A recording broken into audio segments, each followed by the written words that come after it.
la reprise, ou plutôt la réanimation de ce conflit de l'Est du Congo euh, ne surprendra pas ceux qui connaissent les raisons profondes de cet affrontement.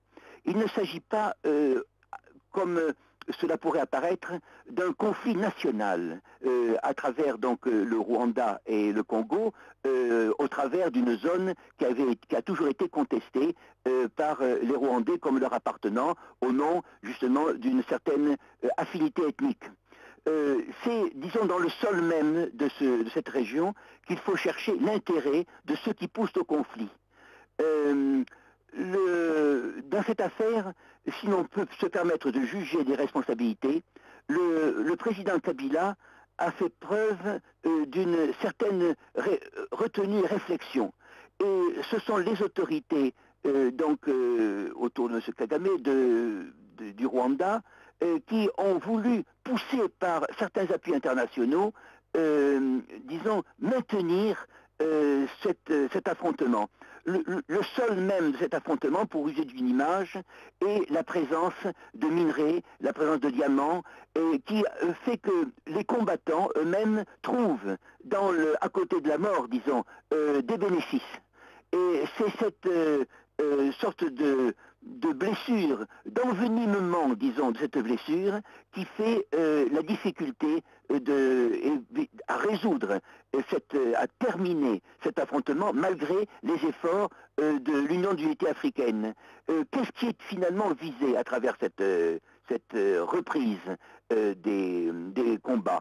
Je crois que certains milieux financiers internationaux disons, veulent utiliser certainement des ambitions rwandaises comme leur paravent. N'oublions pas que le leader du Rwanda, avec d'autres personnalités africaines, ont assisté, nous l'avions dit ici, il y a de cela quelques mois, à une manifestation dans la Palestine occupée qui s'est intitulée en anglais Facing the Future, c'est-à-dire considérons l'avenir, à savoir l'avenir commun de l'entité sioniste et de ses intérêts en Afrique.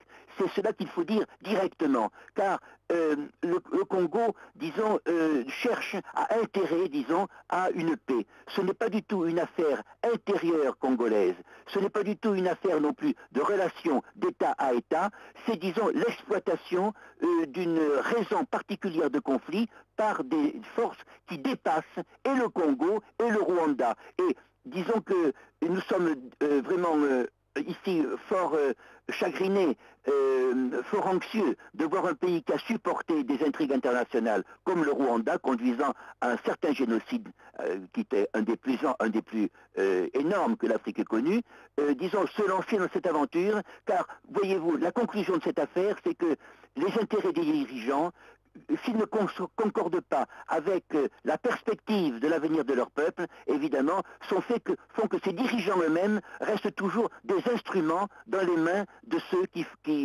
ont intérêt à la prolongation de ces conflits africains, qui est aussi une source de revenus pour les trafiquants d'armes. Voilà exactement le malheur, disons, de ce conflit qui sera très difficile de résoudre. Et dans cette affaire, si on veut décerner, disons, un point positif, c'est dans une certaine retenue de la politique du président Kabila.